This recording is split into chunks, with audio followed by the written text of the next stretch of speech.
morning, everyone. For those of you that don't know me, I'm Angela Muir. I'm the head of sales for Stuba. Joining me this morning are my colleagues Nigel, who will monitor the chat for any questions. Please ask them in the chat. Neil, who will take us through his amazing presentation on New Orleans, and Karina, our colleague from marketing also. We are recording the webinar and this will be available to everyone afterwards. It will also be shared in our YouTube channel and will be sent out to everyone. There's also going to be a prize of a goodie bag. So listen carefully to what Neil has to say because there will be a question asked at the end and the lucky winner will be the first person to answer the question in the chat with the correct answer. I think that there's no one waiting in the lobby. So yeah, over to you, Neil. We can get started. Thank you. Thank you very much, Angela. So bear with me 2 seconds. I'm just going to share my screen and then we will be underway. Okay, right. So hopefully you can all now see my screen. So obviously, as the front screen tells us here, we're going to be talking a little bit about New Orleans over the next 30 minutes or so. We will have a Q&A session at the end, so if there are any questions that you think of along the way, make a note and we will cover those off. And yeah, so let's get the show on the road. So first of all, what you're looking at here are what I would consider probably three of the most typical images of New Orleans. When people think of the city, this is what they're going to think of. Streetcars are something we're certainly famous for. That's the public transport system as far as the city of New Orleans is concerned. That's how locals get around, and it's just a nice way for people when they're visiting the city to access some of the neighborhoods beyond some of the regions we'll talk about in just a moment. The picture in the middle is the St. Louis Cathedral. So this is right in the heart of the French Quarter. It's probably architecturally the most famous building in the city. It's also, as local law would have it, it is the basis behind which Walt Disney used to design the Princess Castle at Disney World.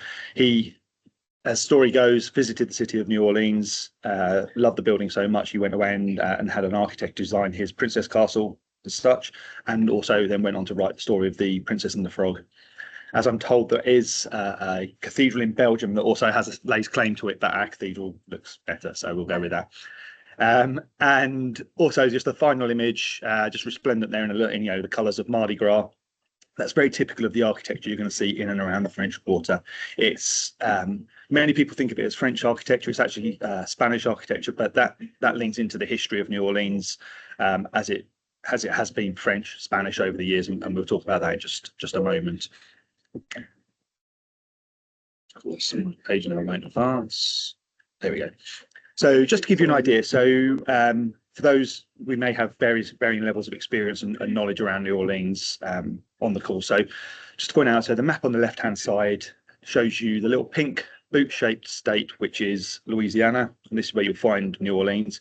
As you'll see, we are a small state by all relative measures. If you look immediately to our west, you'll see Texas, which is the large yellow swathe of land. Give you an idea, Louisiana takes approximately 2.5 to 3 hours to drive across at the thinnest point, whereas Texas should be more towards sort of 12 hours. So just to give you a concept of the size of the state of Louisiana.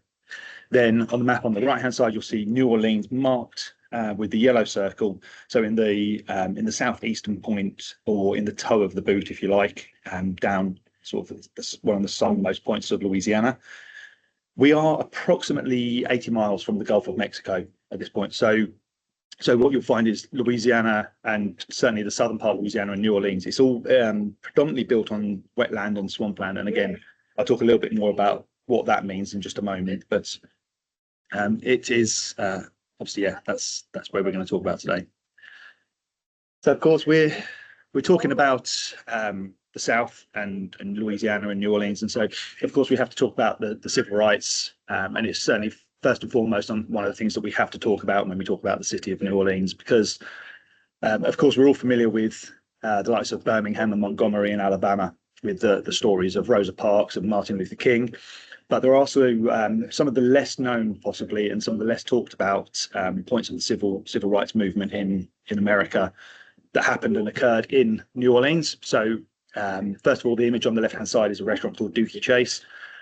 Sadly, now Leah Chase has passed away, but she was the owner and proprietor of the restaurant for many, many years. And so this is actually where Martin Luther King and some of his supporters would actually meet when they could come to New Orleans and get away from the sort of the lights of the city where he was based, and they could get away from the media and the public. And this is where they could sort of plan the next steps of the movement.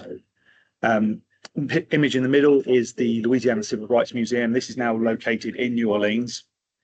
It does seem a travesty that it actually only opened last year. How we've gone to this far and not had a civil rights museum in Louisiana was somewhat shocking, but it's based at the convention center. It's a fantastic museum, and it talks a lot about some of the less known elements of Louisiana's part of the civil rights movement.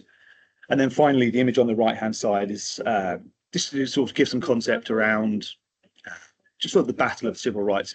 So Louisiana was one of the first to have integrated schools in the South. Integration, as far as the initial movement of civil rights was concerned, is depicted in this image where there were 3 young black girls who would go to school, but each day, because of the threat on their lives and the danger of their lives, they were actually escorted by FBI agents. So whilst it was supposedly integrated schooling, of course, their experience was not as it should have been. So we've come obviously a long way, and there's further to go. But this is just to talk about some of the most sort of important moments and some of the most important parts of the civil rights movement in Louisiana. That then links into the Louisiana Civil Rights Trail, which goes throughout the state, and then also the United States Civil Rights Trail, which starts in Alabama, but then travels pretty much through every single state of the United States. So as far as getting to New Orleans, first and foremost, we have the direct British Airways service, which operates from London Heathrow into MSY, so New Orleans Airport. That operates, so the operation dates they vary throughout the year. So seasonally, because of the nature of travel into Louisiana and New Orleans, as we come through to the summer, the flight loads tend to get a little bit lighter because of the heat and the humidity. So we do fluctuate between 3 and 5 days of service a year. That links in very nicely, obviously, of course, with the fact that many people will pair New Orleans and Nashville, or indeed the rest of the Deep South USA region. So the direct flight service into New Orleans, direct flight service into Nashville, make it a really easy twin center or multi-center itinerary.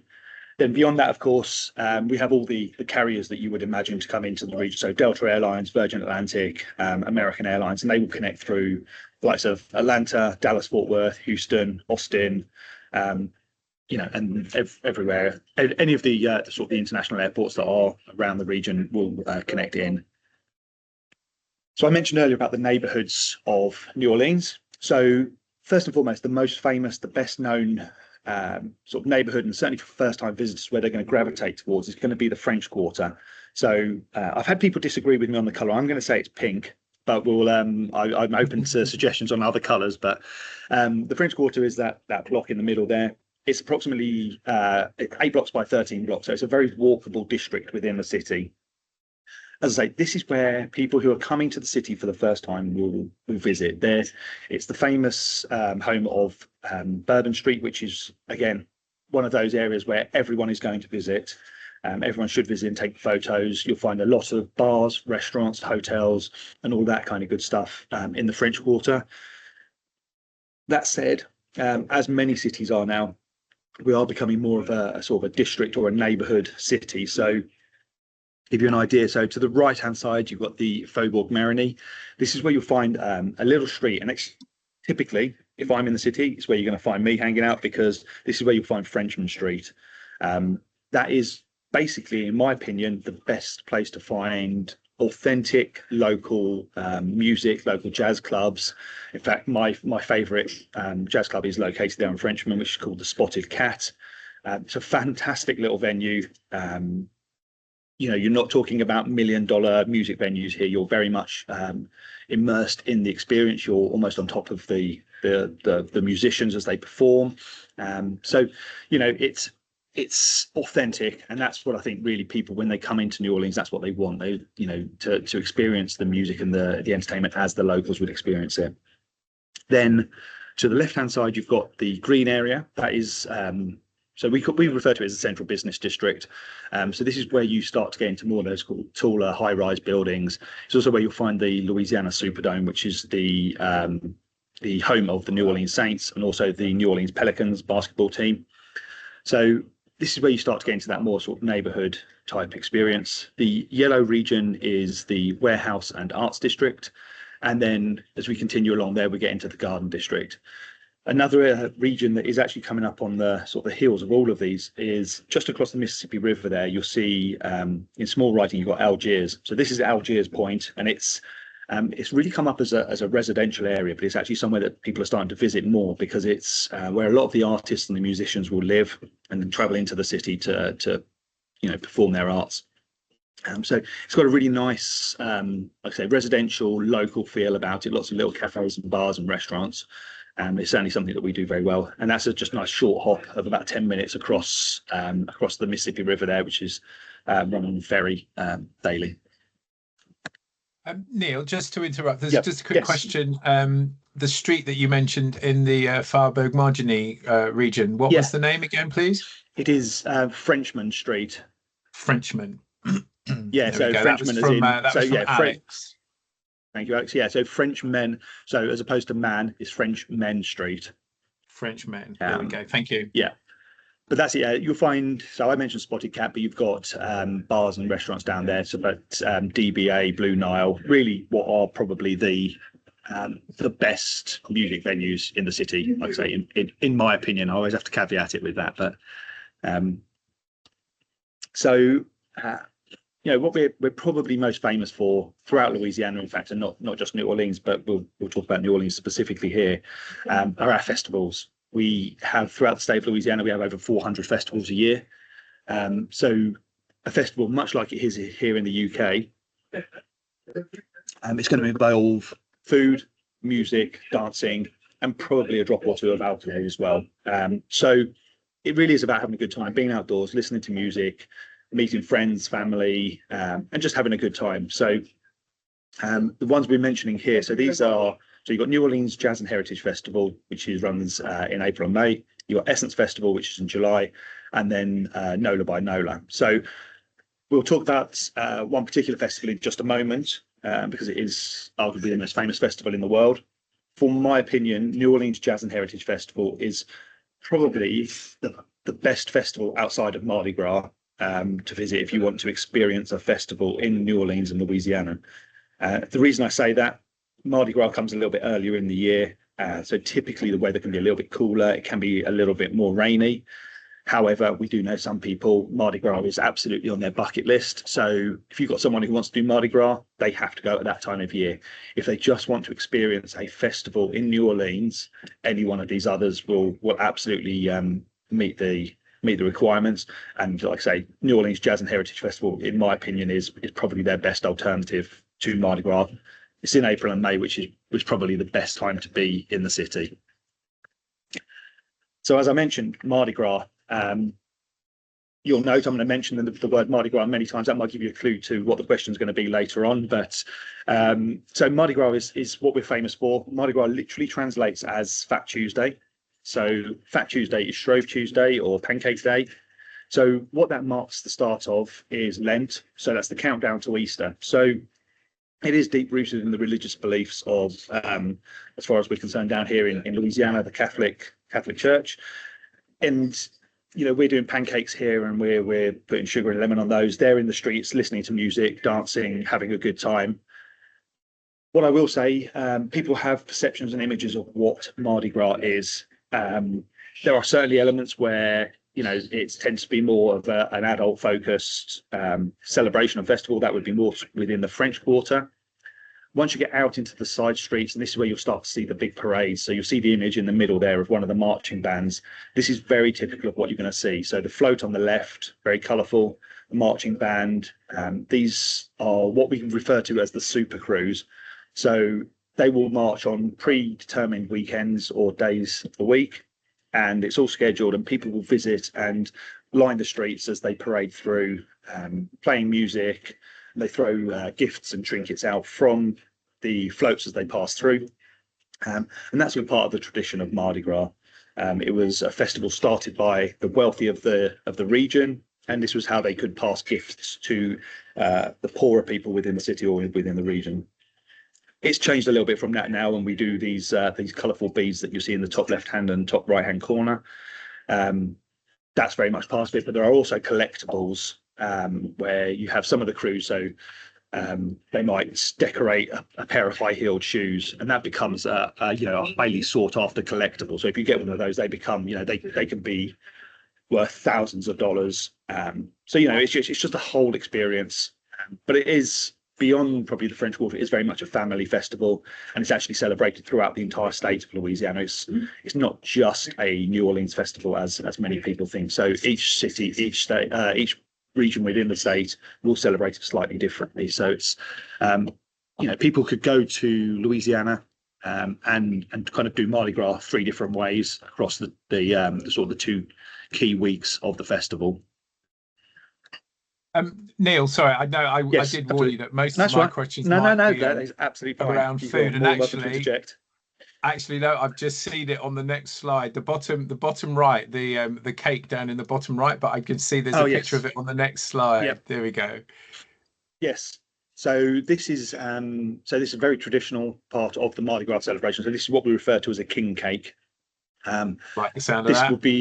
This would be consumed at parties and gatherings and get-togethers of people. Obviously, as you can see, it's very colourful. It's kind of there's many different versions of it now. The traditional would be just a cinnamon-baked sort of bakery item, which would be covered in this frosting, and then the colours of Mardi Gras, which would be gold, green, and purple. And as the tradition goes, there will be you have to bear with me on this here because it does sound a little bit weird. There will be a little plastic baby baked within the cake or put into the cake after baking. And as the tradition goes, whoever gets the slice of cake that has the baby in it, which is supposed to be representative of the baby Jesus, they have to buy the king cakes next year. That's as the tradition goes. So you are the winner, but you have to buy the next year's cakes. Excellent. So yeah, it's Louisiana's being Louisiana's is the best way I can describe that. Yeah, definitely. So yeah, on to food. And again, obviously you'll see the king cake there in the middle, but I would argue that New Orleans is probably would be up there with any of the culinary cities of the world, let alone the United States of America. It is a city that prides itself on its food, regularly picks up awards and recommendations on its sort of culinary scene, with sort of Michelin star restaurants, but also James Beard is the awards scheme within the United States of America. And we regularly pick up numerous awards for the best chefs, best restaurant, best fusion restaurants, and things like that. That all comes, I would say, because of the blend and the mix of cultures that we have within the city and the region. That comes through in the food. So the French, the Spanish I mentioned earlier, but also the Cajun, the Creole, the African, Caribbean. It all kind of blends together into a mix, and it gives you a flavour of food that you're realistically not going to find probably anywhere else in the world, but certainly not in the United States of America. We are a small city, but we have somewhere in the region of 1,400 restaurants throughout the city. And what I will say is, if you're a bad restaurant in New Orleans, you don't stay open for very long. The locals are very hypercritical of the food. They will happily tell everyone their favourite place to eat. You can ask 10 people their favourite po' boy restaurant or po' boy shop, which is the second image you see there, and they will give you 10 different answers, because they've all got their opinion on what it should and should not include and how it should and should not be prepared. So a po' boy, as it see there, it's very simply, it's like a French bread baguette that will be loaded with seafood or roast beef or some combination of both, fully loaded up. And it's just a very affordable way to eat good food in New Orleans. So the tradition starts, po' boy is shortened of poor boy. So there was a point whereby the public transport workers in New Orleans went on strike. Of course, they weren't earning any money, so they couldn't afford to eat. So the locals would create these sandwiches that were loaded up and would keep them hungry on the picket line. Keep them full on the picket line. And they were referred to as the poor boy sandwich because they were feeding those who weren't earning money at the time, shortened to po' boy. And that's now an absolute staple of New Orleans. The left-hand side is again, I've heard it mentioned and pronounced in many, many different ways, and I won't test people, but it is pronounced beignet. That is a deep-fried deep fried donut batter, essentially, that's then got heavily dusted with powdered sugar.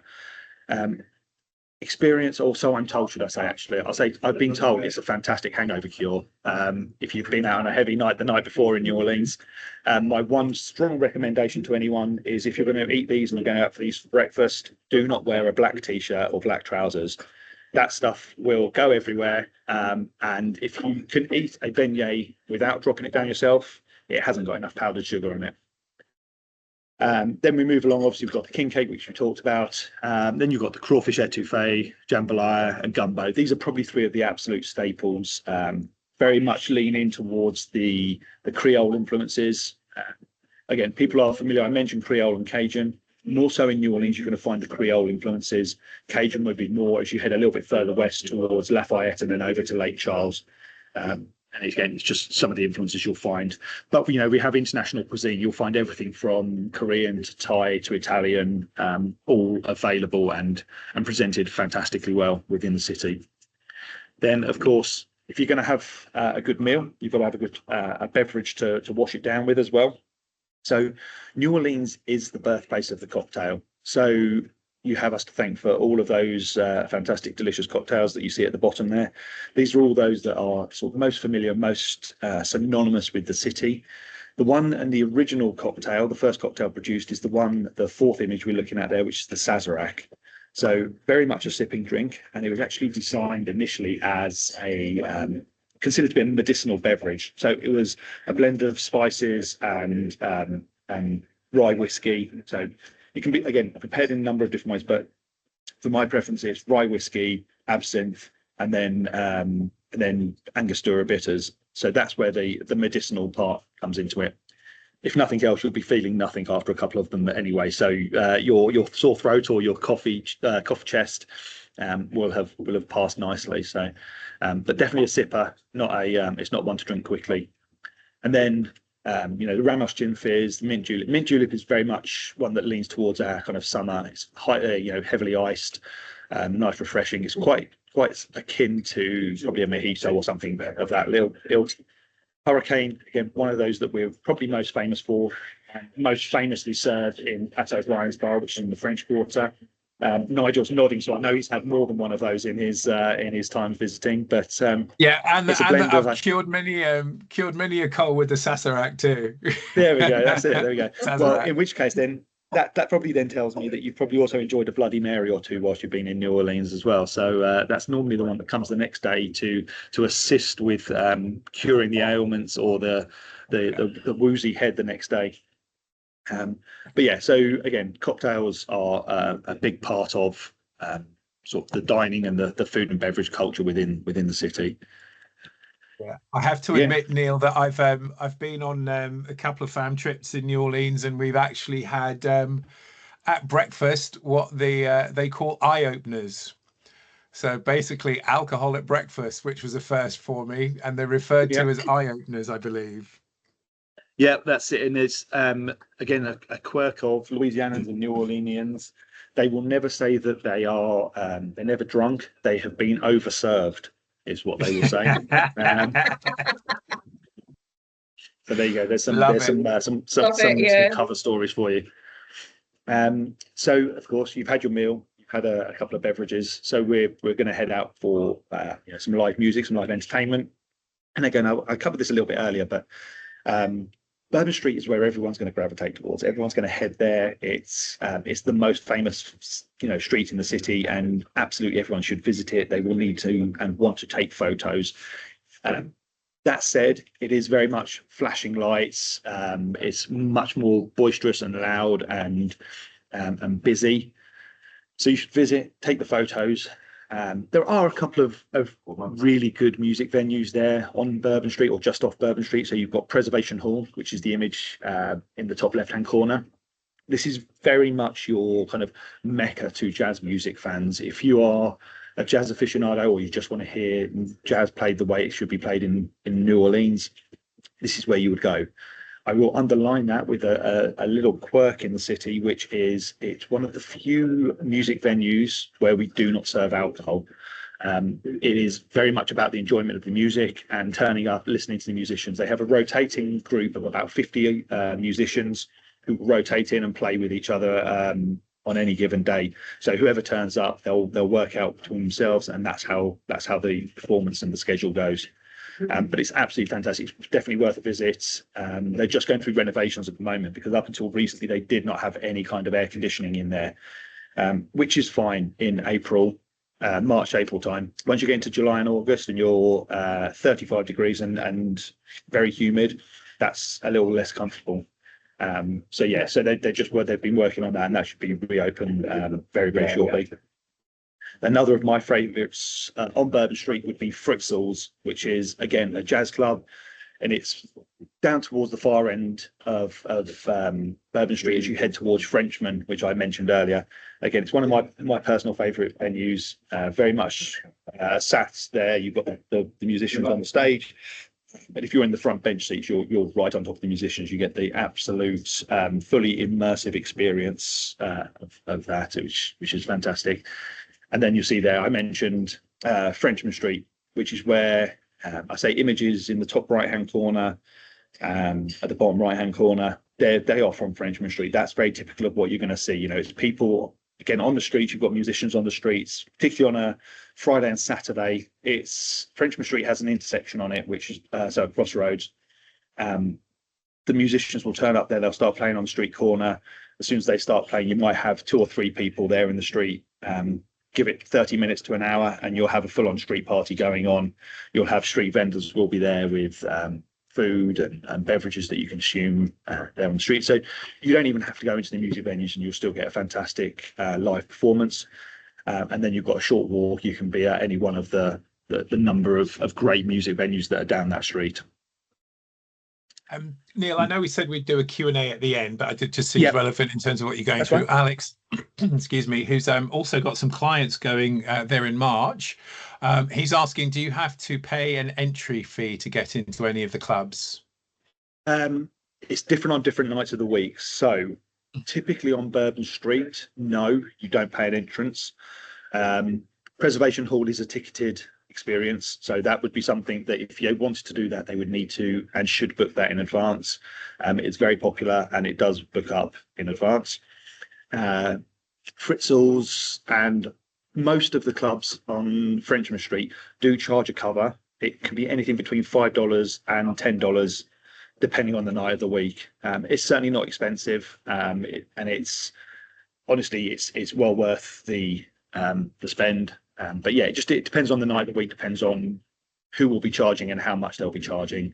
If they've got special performances, obviously that then becomes something slightly different. If they've got a named artist, which is fairly rare, it's more so that you're going to have local musicians and local artists that are going to be performing at that point. But I'm more than happy again afterwards. Alex, I think at the end it's got my email address on here, but if you want suggestions for music venues and things like that for your clients, and this goes for anyone, if you want suggestions on specific music venues, then I'm more than happy to share those with you as well. Okay, thank you. We talk here about obviously the LGBTQ plus community within New Orleans, and really this is just to say New Orleans is certainly one of those cities, and it's something I know particularly is obviously in the news at the moment with the new sort of governance in the United States of America. New Orleans has and will continue to be a very accepting, welcoming city to all as far as lifestyle and choices of life and how you want to be and how you want to behave and carry on your life. We accept everyone. We have festivals, of course, that are, we have Pride and we have Southern Decadence, which is one of the largest gay festivals in the United States of America.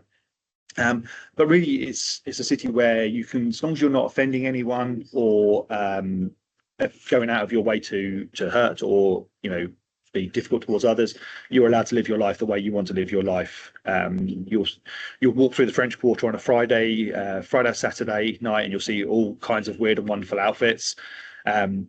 And even more so the following morning, if you get up early enough to go for a coffee or your breakfast within the French Quarter, you'll see those that are returning from a heavy night out the night before, and you might see things you never thought you'd see. Anyway, so I'll leave that to your imaginations, and if anyone wants to ask, I will tell you some of the things I've seen within the city of a morning going out for a coffee.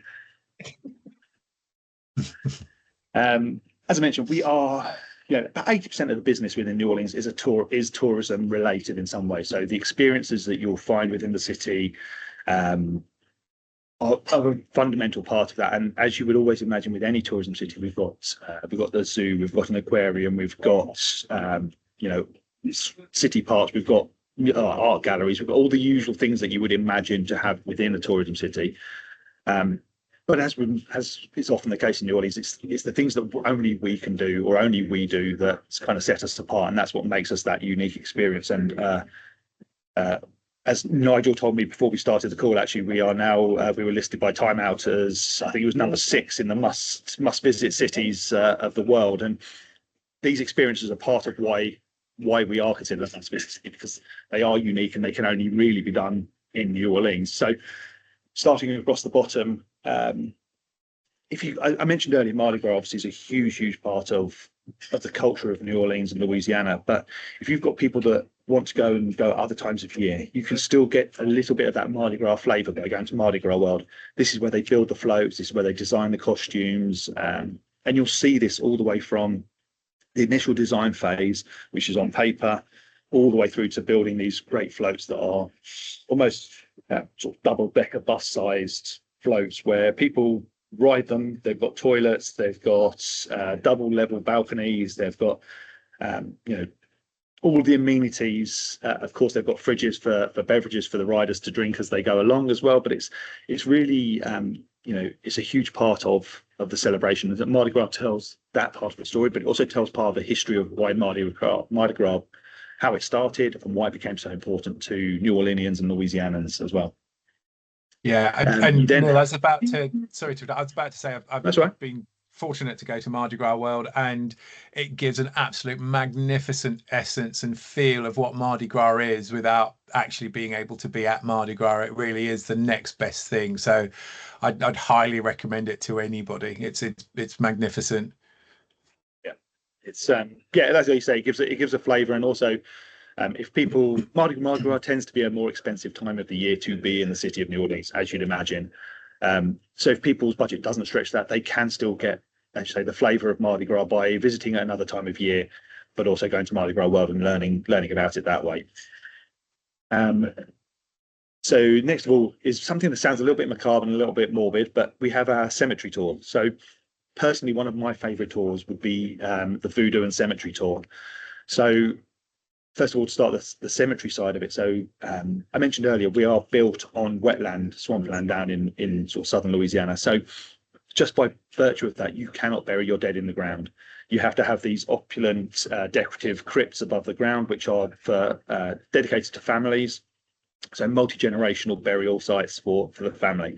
So the reason being, if you bury your dead in the ground in New Orleans, unfortunately, a downpour of rain and poor Aunt Mabel will wash up in the neighbour's front yard, and nobody really wants to be seeing that. Then that links in with the voodoo side of the city as well. So there was a point in time there was a huge migration from people coming over to the city from Haiti. It was the Haitian Revolution. And so as they came to reside within the city, they brought a lot of their culture and their history and their beliefs with them. Voodoo, of course, is a big part of that, and it's something that sets the city apart. It's unique. It's still alive to this day within the city. You can go to the Voodoo Museum, you can go and you can have your palm read, you can have tarot readings, all that kind of good stuff. And whether you believe it or not, or whether it's just a created story, it's another one of those experiences that you probably won't find anywhere else in the United States, or certainly not going to be embraced in the way it is in New Orleans as part of the culture. And again, that's all part of you're allowed to be who you want to be in New Orleans, and no one's going to tell you otherwise. I mentioned early on the streetcars. So this is essentially the public transport system. It is how locals get around. It's how they commute to and from work. First and foremost, it's because the traffic in the city is awful. The streets are not great as far as driving is concerned. So this is probably the best way to get around.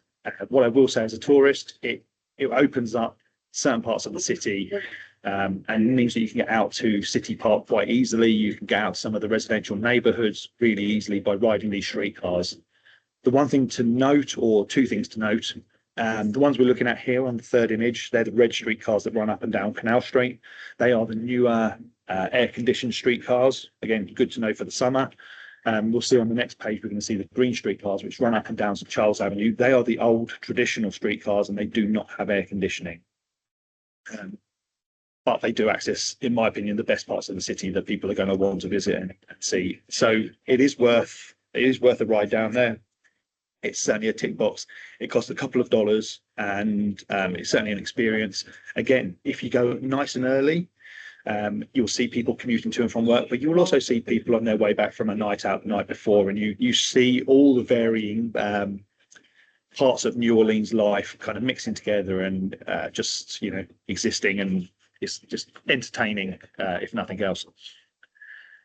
We then have the Audubon Aquarium, which is down on the riverfront. So they recently underwent a multi-million-dollar renovation, and it's one of the sort of the preeminent aquariums within the United States of America. Very much focused on the conservation of marine life and those animals that they have there.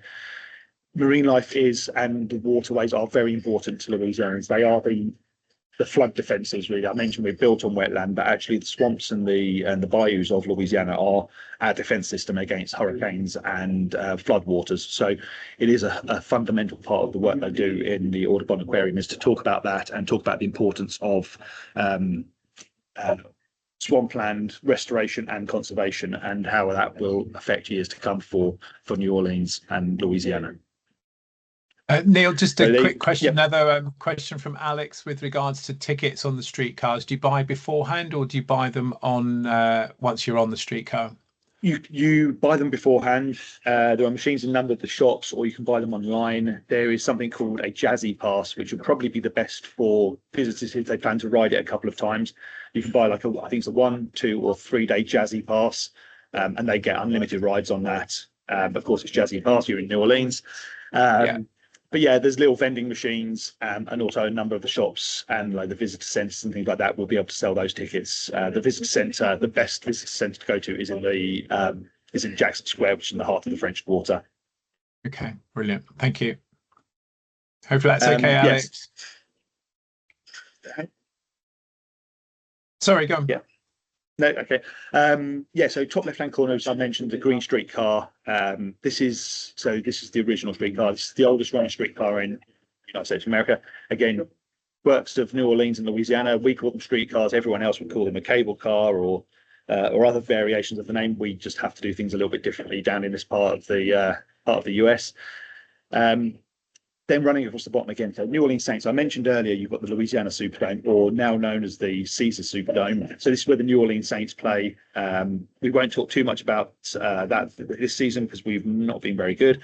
I know Nigel's also a big fan of the Saints, as I am. So we knew quite early on that we weren't going to be getting to the Super Bowl. However, the Super Bowl is going to be held on the 9th of February in New Orleans. So it's a big celebration. It's a huge part, and New Orleans is a sports mad city. It's a real all-American experience. If you've got people that are in the city and they are sports mad, again, it's one of those things to definitely try and get hold of early. They'll probably have to buy them through ticket exchanges and things like that. But to go and see a New Orleans Saints game in the Superdome is an amazing experience. It's a closed stadium. It's considered to be one of the loudest stadiums in the world. And seeing is believing. It's again, I'm also told it's one of 2 man-made structures that you can see from outer space, the other being the Great Wall of China. So the Superdome is it's an immense sort of coliseum of sound and sport, so it's definitely worth a visit. 100%. Yep. View Orleans, it's one of our newer experiences. The name gives it away. It's a viewing deck. It's a 360-degree viewing deck, which is the top of the Four Seasons Hotel. So fantastic. Well, I said earlier, we're a walking city. We're a very walkable city. So if you do the viewing deck early on in a stay, that will give people the sort of the bearings, and they can look down and they'll see the French Quarter, and they'll get a gauge actually just on how small and accessible it is, and they'll see the grid system and how easy it is to walk around within the city. And again, on a nice day, you can see for miles, and you see up and down the Mississippi River, which is very scenic. Also, in the ground floor of New Orleans, before they head up to the viewing deck, you'll see what this image depicts, which is a number of digital screens, and these are contact-free digital screens, and they tell and depict certain parts of life of New Orleans and Louisiana. So you might point at a Mardi Gras Indian. They will digitally kind of project out from the screen, and they will tell you about what a Mardi Gras Indian is, what they mean, what part of the history and the culture of New Orleans are, why they're important to the city, and that's all interactive and it's all digital. They also touch on a number of the Mardi Gras traditions, the musical traditions of the city, and also some of the food and culinary sort of famous chefs that have come from the city have a digital interactive screen as well. Next up is the National World War II Museum. So this to me is one of the best experiences. It's one of our number one museums within the city, and I can't see anyone's faces. Normally, this is one of those museums, and when I start talking about it, you can tell in the room whether people are into their World War II history or in their World War history. That said, this museum goes far beyond just being a World War II museum. It talks a lot, again, about the civil rights elements. Of course, during World War II, you were still talking about segregated America, and there are interviews and pieces, and there are also docents at the museum who will talk to visitors about their experiences. And these are people of Black and ethnic minority soldiers who served in the US military, came to Europe, served alongside their European counterparts in a free Europe, or as far as civil rights were concerned, a freer Europe. And they then returned to the United States and returned to a segregated America. And they talk very, very eloquently about their experiences, what that meant to their life, and how that actually kind of led to life changes for them. Many of them actually married European citizens and relocated to Europe, and it's just some very interesting stories. And again, the reason the museum is in New Orleans as opposed to New York or Los Angeles or somewhere else, Tom Hanks made the film Saving Private Ryan. At that time, there was no national museum to commemorate the soldiers who'd lost their lives in the World War. So Tom Hanks obviously felt that was a travesty. He raised the money privately for the initial building of the what was then referred to as the D-Day Museum.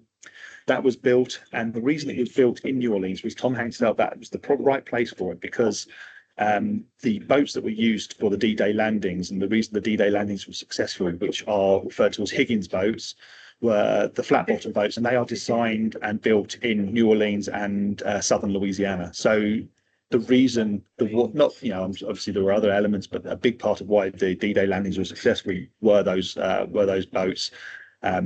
So Higgins, right next to the museum, they also have the Higgins Hotel, which is a Hilton property. Higgins boats and Higgins tanks were a fundamental part of the success of the European armies and American soldiers in the World War II. So that's why it's where it is. Regularly voted in the top 5 museums in the entire United States of America as far as TripAdvisor is concerned as well. So it can be a half-day experience. We have people that will go and they will spend a whole weekend in this museum and really immerse themselves and learn the history.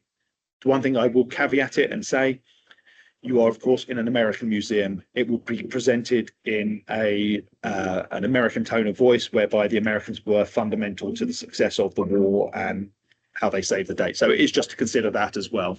But that's the reality of where the museum is. Sazerac House. Anyone who was listening earlier, I know Nigel was, but Sazerac House doesn't take a genius to work out. That is a museum dedicated to cocktails and alcohol. Of course, talks about the initial cocktail, the first ever cocktail, which is the Sazerac, but also talks about all the other cocktails, and they do various tastings and seminars and things like that to learn about the alcohol of Louisiana, New Orleans, and why it became so important, why it's such a central part of life in the region. It is a totally free experience. All you have to do is register online, obviously present identification to prove you're over 21. At that point in the museum, it's over 4 floors, and it covers everything from the history of the cocktail, tastings, as I say, and they have some experts on site as well. And of course, there's a gift shop, so you can buy some Sazerac whiskey and all those good things. Finally, shopping. That's not unique. We know everywhere in the world does that, but we have some fantastic little boutiques, art galleries, independent operators, and it's something we do very well in cities. Yes, we have, of course, there's a Zara and there's a H&M, but you find all these little boutique stores as well, and independent artist stores where you can go and you buy one-off pieces of art for a fraction of what you normally pay for that kind of that kind of souvenir or gift or whatever you want it to be. And then, of course, finally, just the cruising business into New Orleans into and out from New Orleans is growing at pace. They've invested hugely in the cruise terminal and continue to do so. Sadly, I used to have 3 logos on the river cruising part of this. Unfortunately, we lost the American Queen fairly recently, who their vessels were acquired by American Cruise Lines. So we have Viking and American, 2 very different propositions. American Cruise Lines offering that kind of old world paddle steamer type experience. Will run the route that most people will do is to come from Memphis down to New Orleans, finishing up in New Orleans, and then having a city break at the end. Then the converse of that would be the Caribbean cruise lines that you see there: Norwegian, Royal Caribbean, Disney, and Carnival, who will sail out from New Orleans and then down to the Caribbean. It's considered, and actually quite perfectly, because the lunch I'm going to in a moment is hosted by Paramount Cruises. They tell me that one of their most popular reasons for people coming to New Orleans to do the cruise is because if you cruise out of Miami, for example, as soon as you leave the port, that's it, you're into open seas. From New Orleans, you actually sail for about 2 hours as you head south down toward the Gulf of Mexico. You see a lot of the geography of southern Louisiana. You see just something that's a bit more interesting than just being immediately into open wide waters and on your Caribbean cruise. So again, we're just offering something a little bit different to probably the majority of other cruise terminals. And Neil, I was just about to say, again, been very lucky to have been on the American Queen and done an American Queen cruise, and it's just so different to anything I've ever done, and it's almost like it was a throwback to the world of Mark Twain being on board. So genuinely different and just absolutely magnificent. So could absolutely endorse that. Just got a question from Cloda saying here, if you wanted to do a 2-center, for example, Memphis and New Orleans, what is the best mode of transport if car hire is not an option? So you've got a couple of options. So first and foremost, obviously, so Memphis does not have an international flight. So you would be flying Atlanta connecting onto Memphis. That would be your initial step. To get from Memphis down to New Orleans, you have the option of course, the river cruise, which is a bucket list item. It is something I won't sugarcoat it. It's a fairly expensive element of a trip. However, it is something that's it's a bucket list item for many people. So it is a once in a lifetime. So, and everything is included within that as well. Whereby, if you do the American Cruise Line one, you have your meals, you have like shore excursions and things like that. Your other alternative is going to be the Amtrak. So there is an Amtrak train that runs from Memphis down to New Orleans. So you can do that as a direct train without getting off. It's hard to say exactly how long it takes because the rail system in America works slightly differently, whereby cargo takes precedent over passenger. So it should be anywhere between 8 and 12 hours if you do it straight through. But it depends on if you get stuck behind a cargo train, which is slow moving, etc., etc. The better alternative, in my opinion, is yes, you could do it as a twin center, but there are stopping points along the way as well. So there are a couple of stops that you could make, i.e. like Jackson, Mississippi, or as you get down towards New Orleans, there are a couple of cities just north of the Lake Pontchartrain where you could do, and you could see something that's a little bit different to New Orleans as well. So you could actually break your journey up quite nicely and easily that way. So it's without driving, it's train or those river cruises. Brilliant, thank you. As I say, I included my email on there. I'm available, and that's what I'm here to do, is to help. And we know it's not possible for everyone to have visited the city just yet. So if you do have questions for yourself, your own trips, or your clients' trips, please do drop us a line. And obviously, of course, the team at Stuba are more than well positioned to assist with accommodations and everything throughout New Orleans and other parts of Louisiana as well. Absolutely. That was great. Thank you so much, Neil. Thank you everyone for joining us this morning. As I say, the recording will be available should you want to view it again on our YouTube channel, and we will send it out. And any questions or if you need anything further, please let us know. And thank you very much. Thanks, Neil. Everyone. Cheers. Thanks, Neil.